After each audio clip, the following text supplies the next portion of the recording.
मुरादाबाद के बुद्धविहार स्थित भाजपा के जिला कार्यालय पर कार्य समिति की बैठक आयोजित की गई।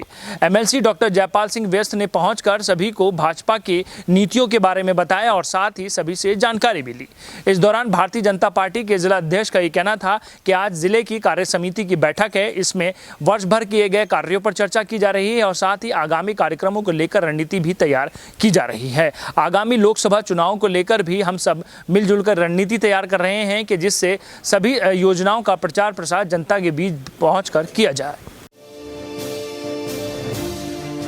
भारतीय जनता पार्टी जिला कार्यालय पर जिला कार्य समिति की बैठक संपन्न हुई। मुख्य अतिथि के रूप में एमएलसी डॉक्टर जयपाल सिंह व्यस्त व विशेष अतिथि के रूप में राजेश सिंघल मौजूद रहे। मुख्य अतिथि ने कहा कि देश के प्रधानमंत्री नरेंद्र मोदी के नेतृत्व में केंद्र सरकार के 8 साल पूरे होने के उपलक्ष्य में पार्टी अभियान चला रही है।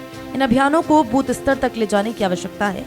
साथ ही साथ केंद्र सरकार की कल्याणकारी योजनाओं को जन जन तक पहुंचाकर अधिक से अधिक लोगों को योजना का लाभ दिलाना हमारी प्राथमिकता है। उन्होंने केंद्र सरकार और राज्य सरकार की महत्वाकांक्षी योजनाओं को लेकर आत्मनिर्भर भारत के बारे में बताया।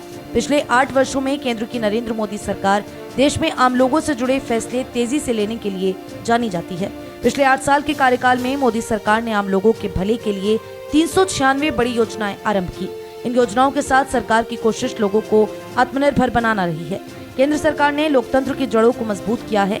जम्मू कश्मीर से धारा 370 और 35A का उन्मूलन, श्री राम मंदिर के निर्माण के मार्ग का प्रस्तुतिकरण, मुस्लिम महिलाओं को ट्रिपल तलाक के अभिशाप से मुक्ति और नागरिकता संशोधन कानून के माध्यम से आजादी के 70 साल से वंचितों को उनका अधिकार देने जैसी कई कल्याणकारी योजनाओं से मोदी सरकार ने आजादी के बाद ही की ऐतिहासिक गलतियों को सुधारा है। भारत की ओजस्वी विदेश नीति और रक्षा नीति में देश को अग्रिम कतार में खड़ा किया है।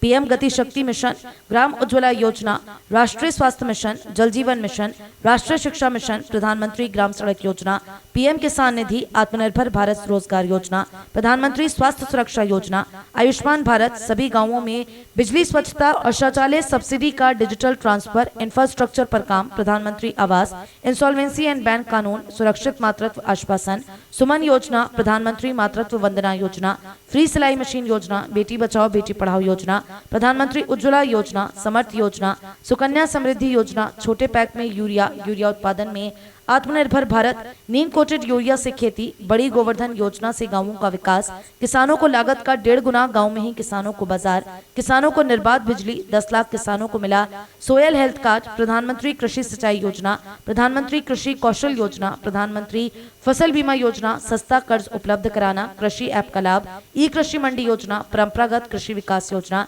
भंडार गृह की सुविधा, राष्ट्रीय कृषि विकास योजना, राष्ट्रीय खाद्य सुरक्षा मिशन, राष्ट्रीय तिलहन और तेल मिशन कार्यक्रम, प्रधानमंत्री श्रम योगी मानधन पेंशन योजना, दुकानदारों व्यापारियों के लिए राष्ट्रीय पेंशन योजना, प्रधानमंत्री जीवन ज्योति बीमा योजना, प्रधानमंत्री सुरक्षा बीमा योजना, अटल पेंशन योजना, मनरेगा रोजगार सृजन में मददगार, श्रम कार्ड योजना आदि योजनाएं शुरू की। कोरोना संकट महामारी से निपटने के लिए देश भर में किए गए लॉकडाउन के चलते सारे कारोबार, उद्योग धंधे पूरी तरह से ठप रहे हैं। इससे दिहाड़ी मजदूरों के सामने आजीविका का संकट खड़ा रहा तो गरीबों के लिए अपना और अपने परिवार के लिए 2 वक्त की रोटी जुटाना भी मुश्किल हो गया था। ऐसी मुश्किल घड़ी में केंद्र सरकार की 5 योजनाएं गरीबों के लिए मददगार साबित हुई।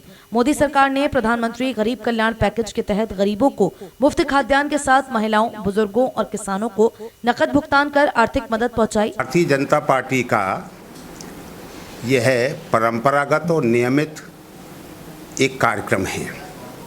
वर्ष में कार्य समिति की बैठक होती है, विगत कार्यों की समीक्षा होती है, आकलन होता है, मूल्यांकन होता है और दूसरा जो विशेष कार्य है कि आगामी जितनी भी भारतीय जनता पार्टी की नीति के अंतर्गत कार्यक्रम हैं, जितने भी आयोजन आयोजित होने हैं, केंद्र और राज्य से जितने प्रकार के कार्यक्रम आगे आए हुए हैं, विशेष कार्यक्रम हैं भू सशक्तिकरण अभियान का और उसी क्रम में इस समय पर पूरा वृक्षारोपण का एक अभियान का कार्यक्रम आया हुआ है।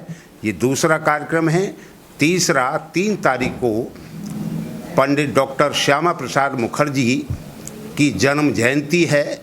इस अवसर पर भी वृक्षारोपण के कार्यक्रमों का आयोजन है। यह कार्यक्रम है और अगला कार्यक्रम है लोकसभा की दृष्टि से विधानसभा कि संयोजकगण सुनिश्चित हो गए हैं, प्रभारीगण सुनिश्चित हो गए हैं, लोकसभा के भी संयोजक और प्रभारीगण सुनिश्चित हो गए हैं और ऊपर से भी एक एक केंद्रीय मंत्रीगण सुनिश्चित हो गए हैं। तो आगामी तैयारी की दृष्टि से बूथ सशक्तिकरण अभियान यह भी समयबद्ध है। पूरा इस जुलाई माह में इस विषय को पूरा करके हमें देना है और बूथ सशक्तिकरण अभियान के अंतर्गत जो कमज़ोर बूथ हैं हमारे भाजपा की दृष्टि से, उनको हम कैसे सुदृढ़ कर सकते हैं, इस योजना पर पार्टी ने पूरी कार्य योजना दी है। उसके लिए इस पर भी पूरा विचार विमर्श होगा, उसके कार्य की भी समीक्षा इस अवसर पर की जाएगी। फिर नए उत्साह के साथ, नए जोश के साथ कार्य समिति के जितने माननीय पदाधिकारी हैं, जिलाध्यक्ष जी के नेतृत्व में जितने भी मोर्चों के अध्यक्ष हैं और मोर्चे हैं, और उसी के साथ जितने भी कार्य समिति के सदस्य हैं, उसमें ब्लॉक प्रमुख भी हैं, हमारे माननीय जिला पंचायत के सदस्यगण भी हैं, वो सब मिल करके एक परिवार है पूरा, कैसे हम आगामी कार्यक्रमों को हम पूर्ण कर सकें, उनका कुशलतापूर्वक, सफलतापूर्वक क्रियान्वयन कर सकें, इसके लिए कार्य समिति इस अवसर पर 2 सत्रों में आयोजित की जा रही है। पहला सत्र ये उद्घाटन का था और अब इसके बाद दूसरा सत्र होगा। उसमें भी एक विषय पर जो भी सम्मानित वक्ता सुनिश्चित हैं उनका उद्बोधन होगा। आज की कार्य समिति में जिला अध्यक्ष राजपाल सिंह चौहान, जिला पंचायत अध्यक्षा डॉक्टर शिफाली सिंह, सुरेश सैनी, नरेंद्र कश्यप, चौधरी हुकुम सिंह, आकाश पाल, ऋषिपाल सिंह, सचिन चौधरी, दीपक गोयल, अनूप सिंह, शाह आलम, राजन विश्नोई, हरज्ञान सिंह, चंद्रपाल सिंह सैनी, कमल प्रजापति, गजेंद्र चौधरी, अरुण पंडित, चकित चौधरी, सौरभ अग्रवाल, सत्येंद्र चौधरी, अनुज विश्नोई, वीर सिंह सैनी, पूजा राघव, विनीता, डॉक्टर नवदीप यादव आदि भाजपा कार्यकर्ता कार्य समिति में उपस्थित रहे।